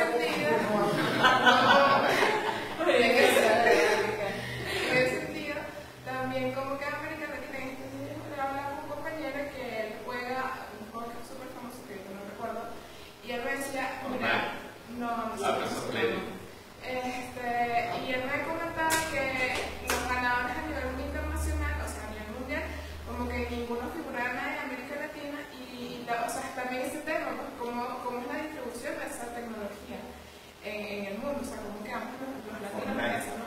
Entonces, además de eso, porque hay como, esto es como un espectro, pero hay varias cosas que contribuyen a esto que hablamos aquí, como por ejemplo en el caso del deporte. En el 2000, en Londres, por ejemplo, en las Olimpiadas normales, participó un chico que era paralímpico, histórico, por ejemplo. Entonces, ya él participó con unas piernas que no eran. Entonces, ya hay como que está pasando un montón de cosas a las que no estamos acostumbrados. O por el caso de Semenyal, que también es africana, que es mujer, pero como tiene mucha testosterona, entonces ahora no puede practicar, no puede participar en una competencia. Entonces ahí también queda dicho el tema de género, incluso o sea, la ley de verdad puede determinar quién es hombre, quién es mujer, por qué, o sea. Muy interesante, además hay un tema que nosotros no tocamos, que es precisamente de la biotecnología, que es como el otro lado de la informática, ¿no? Estamos en la obra de Castelli, que nosotros no somos miradores, pero creo que lo leemos, él lo plantea muy bien la relación entre el personal y la biología. No sé, mira, yo pienso que, o sea, si eso sigue así, dentro de poco va a ser más emocionante ver una carrera de 100 metros planos con tipos que tienen las dos piernas en prótesis y que probablemente desarrollen una velocidad impresionante que ningún humano va a poder correr, que ve la carrera de los seres humanos normales que entrenan y no consumen drogas ni siquiera ni nada, digo drogas para el rendimiento físico. Claro, y está pasando algo, lo que tú hablas también de la brecha tecnológica. Sí, bueno, y la brecha tecnológica, nosotros la brecha tecnológica es también siempre una brecha de clase, pues. Yo soy muy entusiasta, yo tuve un video de un chamo que además era soldado, que le dio las dos piernas, le pusieron dos piernas de mentira, le estaba corriendo y llegó a hacer una milla corona. Recuerdo que estaba con Luis, pero me dijo, bueno, pero eso va a ser en el primer mundo, eso va a ser tecnología para ricos, ¿no? Entonces, bueno, algo que hay que considerar, porque eso es posible, que no va a quedar nosotros diciendo de todo eso, porque también es verdad que el capital, por lo general, por eso es que es posible tener el interés, la intelectualidad de masa, ha difuminado los conocimientos. Bueno, y el capital no puede operar, el capital así tecnológico no va a poder operar si de alguna manera la gente no tiene prótesis. Pero, bueno, ¿qué va a pasar hace. De hecho, es una cuestión que ya estamos debatiendo. ¿No es Porque el acceso democrático a eso, hay un acceso democrático. Claro, miren, yo leí aquí un. Que dice que va a intervenir y Miguel sigue escribiendo por allá. Claro, yo no Miguel y para que porque tiene que ir a vivienda. Y eso quiero hacer una pregunta. Con respecto a la vida, no dejen de ser. Ah, que ya lo leí. Pegaste en el algoritmo. Ah, no, que eso es el. Eso lo había leído. Eso no está leído. Ese no lo leí. No, es ahí. Es que el algoritmo por sí solo no es peligroso, sino está a servicio de la inteligencia artificial que termina generando su propio proceso heurístico y pasa como aquel bot de Twitter que era de ultraderecha, racista y misógino. Terminado. Sí. Y no fue programado para eso, llegó a eso a través de la interacción con la gente. No, bueno, que el otro día en clase estábamos hablando y alguien decía que no sé qué país, tú podías programar la nevera, hacías tu lista digital de tus alimentos y la nevera es tan inteligente que va detectando cuando ya se te está acabando la leche y es capaz de hacer el encargo al supermercado para que al mes o en el momento que sea necesario te llegue todo eso que tú tienes contabilizado y administrado en tu nevera otra vez y tú repones. Pero tú no tienes que moverte nunca, porque se te descuenta de tu cuenta, se encarga solo, se hace todo esto de manera sola, ¿no? Entonces, eso lo digo un poco porque justamente cuando hablaban de ese ejemplo, uno se pone a pensar, bueno, pero aquí en Venezuela, wow, yo quiero una nevera de esa, coño. O sea, yo también quiero una nevera para olvidarme de tener que... La nevera bachaquera, ¿sí? Sí, vale, no joda, para dedicarme más tiempo a las otras cosas que tienen que ver... Todo el cambio organizado ahí. Entonces me imaginaba eso y decía, claro, que no va a querer una nevera así que haga por ti todas estas funciones, ¿no? Porque además te da la sensación de que tienes más tiempo libre para ti, para producir o para hacer, ¿no? Te quita las tareas domésticas, de cuidado, etcétera, etcétera, etcétera, ¿no? Entonces, claro, eso no llega aquí y no va a llegar aquí porque también existe un mapa, que es el mapa de la conectividad, en donde tú puedes ver el mundo y donde puedes ver iluminadas esas áreas que están mayormente conectadas. Entonces, ¿cuáles son esas áreas? El norte. ¿Cuáles son los nortes? El norte de Europa, Estados Unidos, y son las áreas que tienen mayor cantidad de conectividad. Las otras áreas, por eso me gustaba mucho lo que decía de Miguel, el tema de los puntos ciegos, ¿no? Porque para mí eran zonas oscuras y vacías.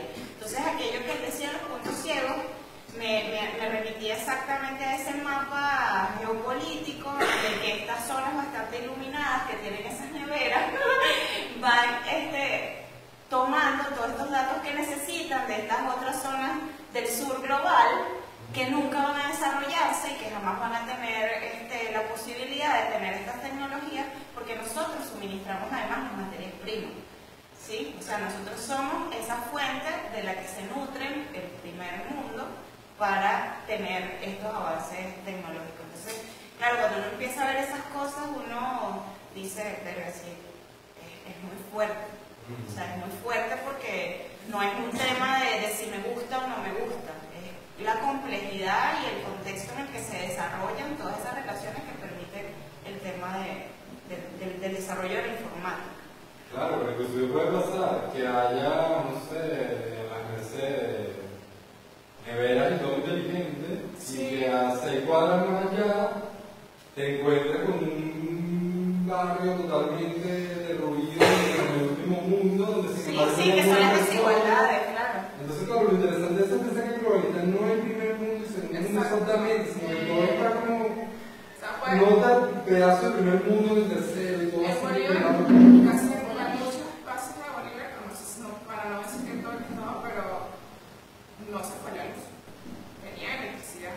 Estaba en el apagón nacional, pero ellos tenían electricidad. Y tienen teléfonos satelitales también. Sí. O sea, Ahí uno dice, porque es eso, o sea, lo más vendido, ¿no? Bueno, Venezuela, el país que está devastado, no sé qué, etcétera, que no es mentira para la mayoría, ¿no? Pero digamos, aquí hace dos semanas Lucas Rico dijo que estaba en la pista un tipo que se había robado $2.800.000 a un tipo que estaba minando bitcoins en el país. Entonces, digamos, eso contrasta un poco con la realidad de lo que están esperando la base del clave, etcétera, lo que sea. Bueno, pero quién sabe. Aquí en la televisión del WIC, en las televisiones, mira, aquí en Venezuela, esa pura nevera o en la empresa desarrolló un algoritmo invencible. Tiene una inteligencia superior de tanto buscar opciones. Alguien que está la compañera también, creo que está Miguel. O dice Miguel, sí, también, que la nevera te avisa cuando no avisa a nosotros, le avisa al gobierno cuando falta el clavo. Claro, a la que no te tiene que avisar nada, tú no te tienes que preocupar de eso. Esa nevera sí es inteligente. Que bueno, para ayudarla. Mira, Daniel, la compañera aquí, a los tres, me llama la atención de la manera en que las personas quizás inconscientemente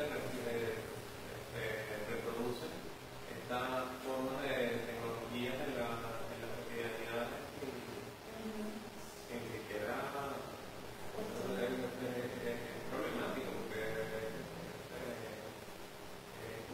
puede tener a nivel inconsciente incluso cómo se ve eso, pues, esta deshumanización de la persona y está alarmante la humanización de la máquina como la deshumanización de la persona acercándose a la máquina. Claro, pero deshumanizo, te cosifico y entonces eres terminado. Y eres algoritmo. Exacto, es más frío, Qué horrible. ¿Ah? Daniela. Daniela. Sí, yo más que una pregunta tenía como ganas de hacer un comentario en relación al tema de la subjetividad y el tema de It's a Self-Reward, porque me parece que me llama la atención ese cuerpo del que hablaba Miguel, ¿no? Me parece que el Internet en el aspecto subjetivo busca como siempre, tiene la necesidad como que de mostrarse atractivo y es un cuerpo que se mueve a partir de los sentidos y siempre busca como el deseo, ¿no? O sea, como que es un cuerpo deseante, el que de alguna manera vemos en la pantalla, ¿no? Por el tema de la aprobación y por el tema de... Pensé que Miguel estaba en la pantalla. No, de los likes. Y me llamó la atención que eso me recordó un libro de Boris Groy, que es un filósofo francés que escribe sobre arte contemporáneo, y él escribe sobre el ágora contemporánea y habla sobre la necesidad del diseño de sí en la contemporaneidad, que creo que se liga bastante bien con el tema de la subjetividad y con el tema de es más importante parecer que ser, ¿no? Es más importante el tema de mostrarte atractivo, o de repente es más importante en el restaurante, es más importante cómo se va el plato, es más importante hacer una foto que provoque comerse el plato, ¿no? O sea, con ese tema del deseo. Y Boris Groy habla de la necesidad contemporánea de diseñarse a sí mismo, de alguna manera diseñar la identidad, y también habla con respecto al tema artístico, también dice cómo cada vez los seres humanos consumimos menos imágenes y deseamos producirlas más, ¿no? O sea, la necesidad que tenemos de ponernos en el centro, ¿no? Como es como algo muy contemporáneo, ¿no? Entonces cada vez de repente tengo menos necesidad de ir a una muestra de fotografía, sino a hacer mi propio fotolibro, por ejemplo, sobre mí, ¿no? Sobre lo que estoy padeciendo, sobre mi proceso, sobre la sobre la dimensionalidad de mi yo, no sé, sabes, como que el tema de la identidad y de la subjetividad me parece muy ligada con el tema de la necesidad de diseñarse en la realidad contemporánea. Y otra cosa, además del tema subjetivo, es que me parece que también el tema digital no puedo dejar de verlo como un leviatán, ¿no? No puedo dejar de verlo como un vigilante, ¿no? Como el tema también de alguna manera como que de la privacidad también está ahí como que invadida.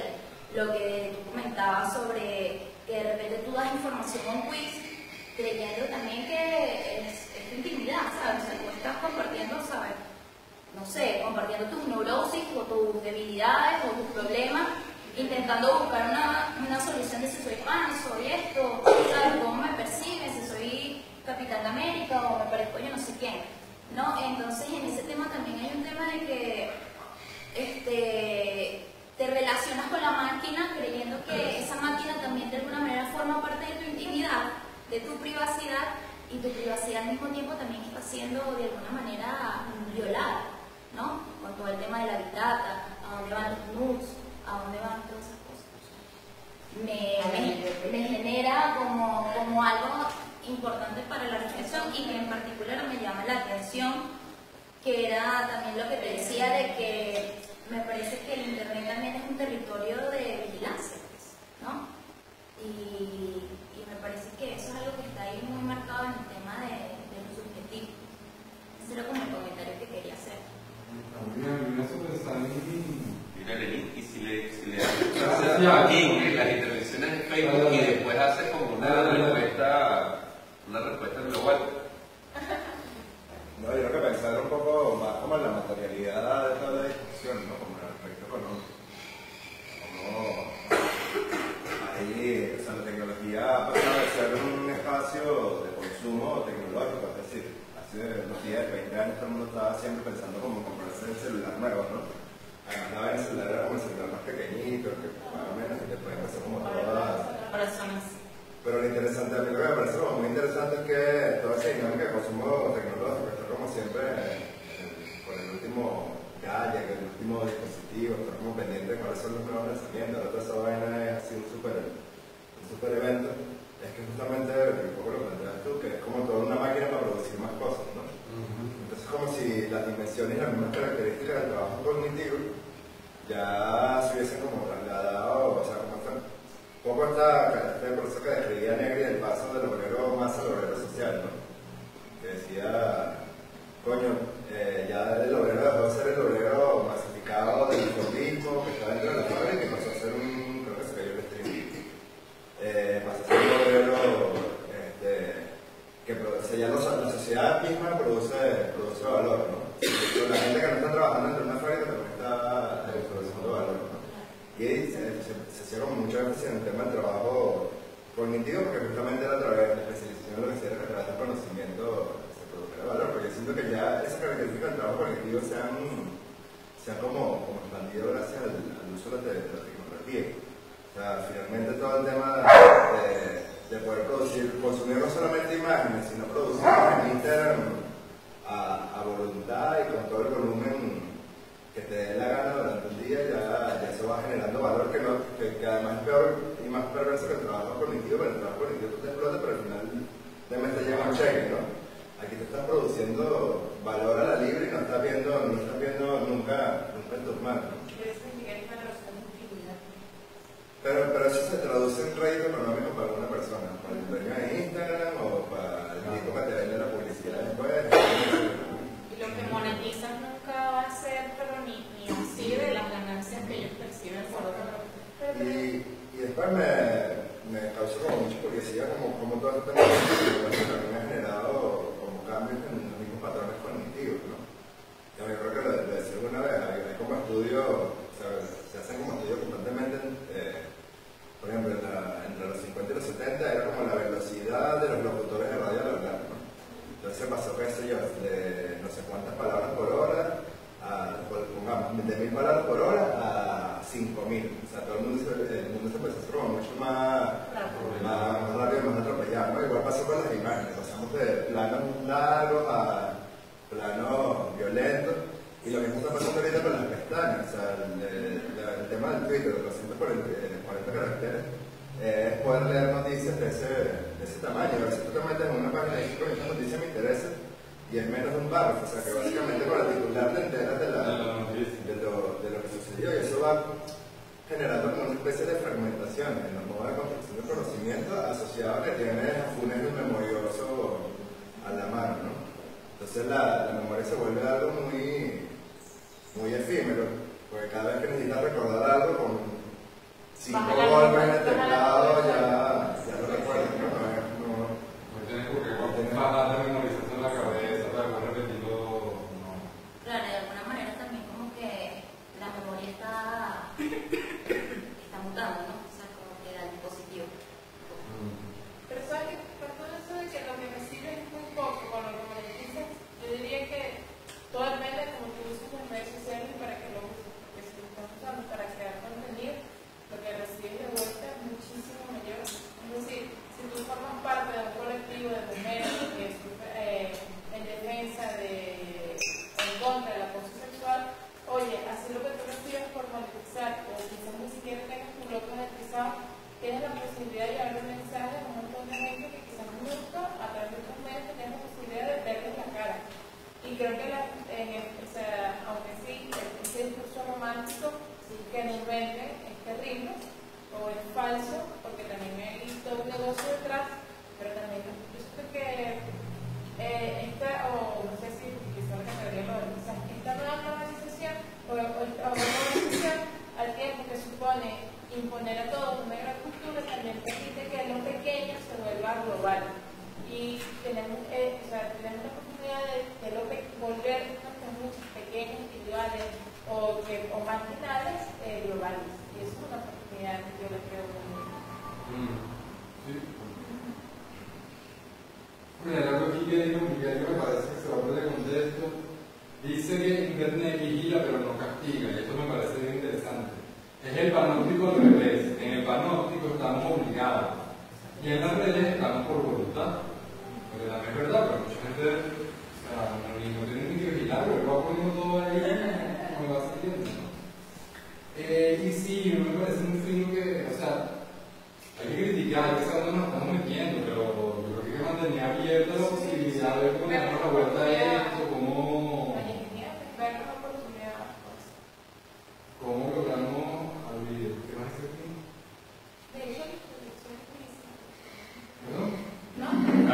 Está bien.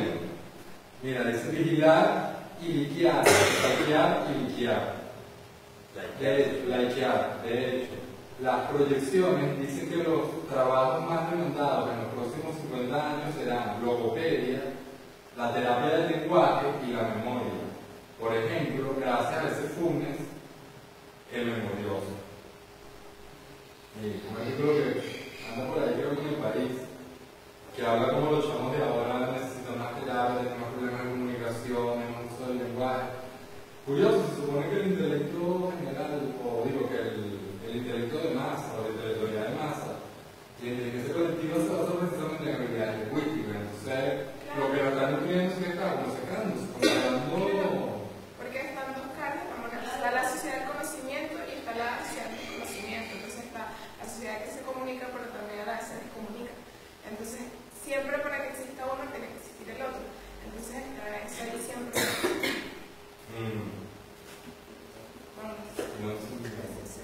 Sí, comentarios de Rick también. Ajá, ¿qué dice lo del por grupos? Y quiere decir, Leo, pregunta, el Globalistán, tal y como lo piensa Lenín y Miguel, y tal como se ve en la práctica, supone un mundo dentro de otro mundo, y la entrada de uno a otro es la tecnología. Fíjense en el caso de las criptomonedas, que están concebidas para ser escasas por definición. Un sistema monetario basado en el Bitcoin supone que la mayoría de la población actual quede fuera de él. O lo que comentaban sobre la biomedicina. En este sentido, recuerdo un poco la película Elysium. Solo que el Elysium queda dentro de este mismo planeta por ahora, devenido todo en una periferia. ¿Pudiera pensarse así? Esta pregunta. Las tecnologías asumiendo que el prerequisito para acceder a ellas es tener acceso monetario. Debería, cuando la gente interviene, enfocarla, porque además se hace y está pidiendo que la cámara enfoque lo que intervenga. Ah, ok. Y después hacer como respuesta global a esta que propone Luis. Sí, sí.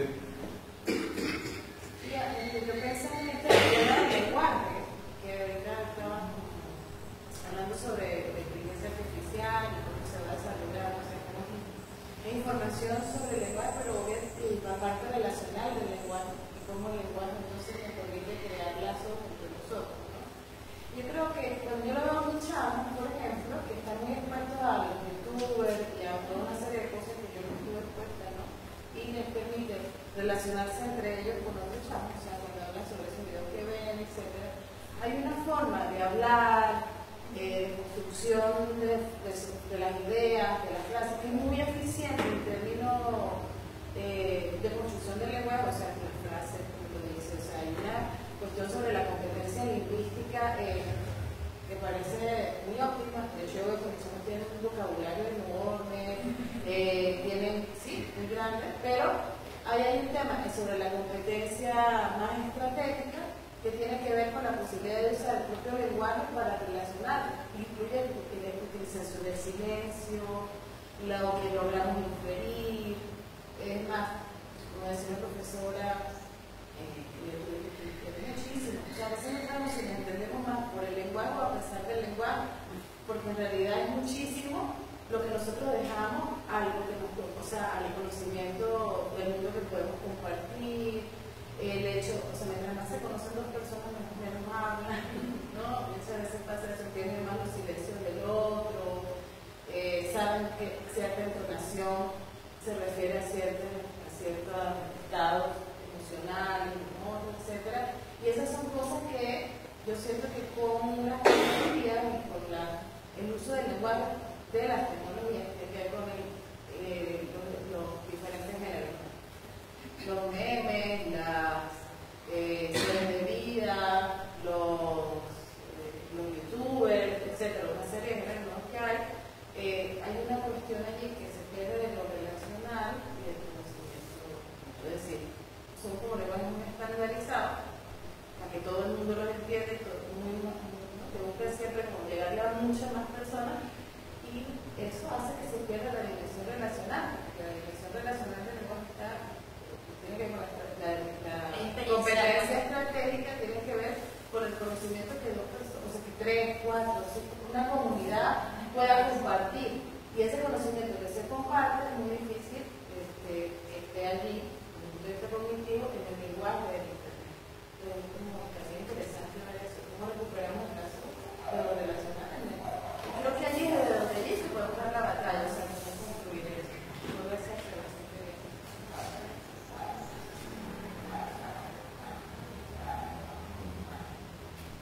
Ella pasó a... Me dice, bueno, despide. Mira, chicos, Luis hace una pregunta que es muy interesante porque tiene que ver con... Luis sabe, un poco con la lógica, podemos decir, la lógica de la exclusión. Pues yo siento que hay, sí, Global es, para mí, esto es como un concepto de construcción. Más que un mundo dentro de otro mundo, es sencillamente una manera de llamar al espacio global, donde hay varios otros espacios, en el cual el espacio, el ciberespacio, es determinante para lograr poder pensar globalizar como una unidad, pues, porque es lo que permite de alguna manera la comunicación. Sin embargo, yo creo que lo que Luis apunta en su pregunta tiene que ver con las lógicas de exclusión que estamos viviendo en la actualidad, con su diferencia de las lógicas anteriores. Uno puede pensar en la lógica radical de exclusión, históricamente existente en el apartheid sudafricano, ¿verdad?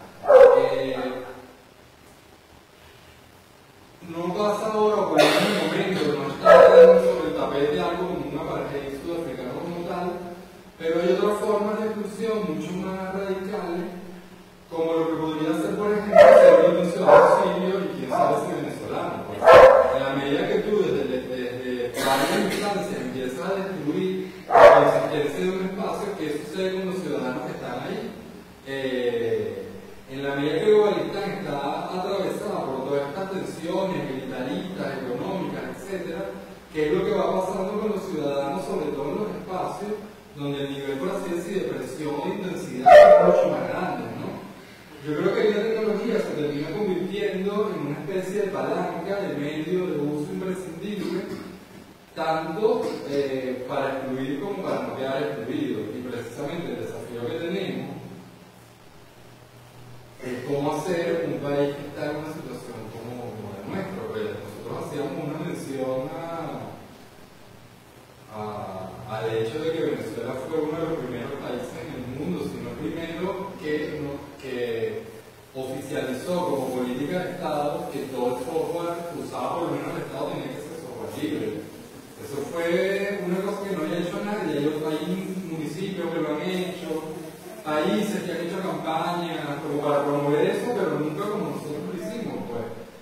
Y eso tuvo su fuerza, es innegable, tiene su espacio, su lugar, pero bueno, ¿qué queda eso en una situación como esta donde bueno, inclusive tenemos problemas de comunicación por internet los más comunes? Bueno, entonces, claro, y ahí el globalizar actual hay una lógica de exclusión que hay que terminar de delimitar, hay una lógica de deshumanización, también hay una lógica de transhumanización.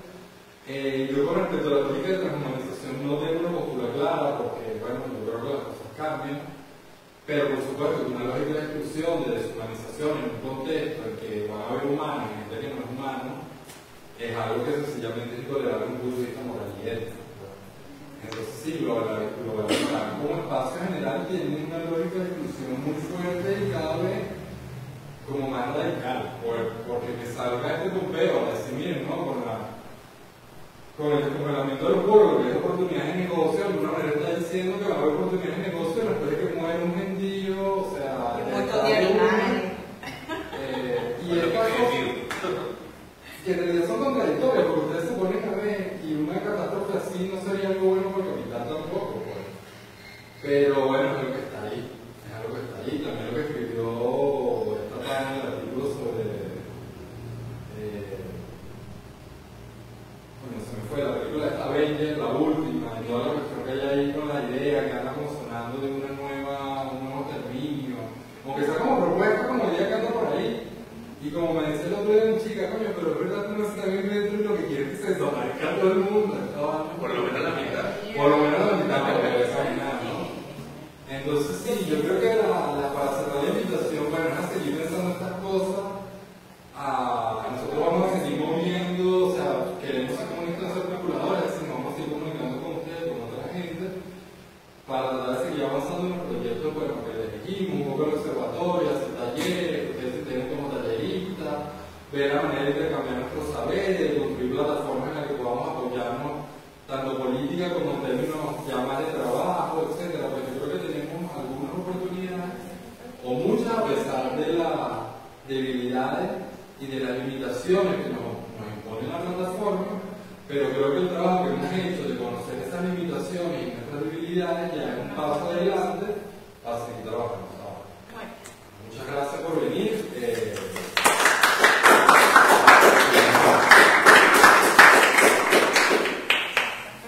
Hay que cerrar la transmisión, gracias a la gente que se conectó por Facebook. Sí, muchas gracias a la gente que se conectó por Facebook también. Compartan, esta es una experiencia que está creciendo. Y bueno, nada, vamos para adelante.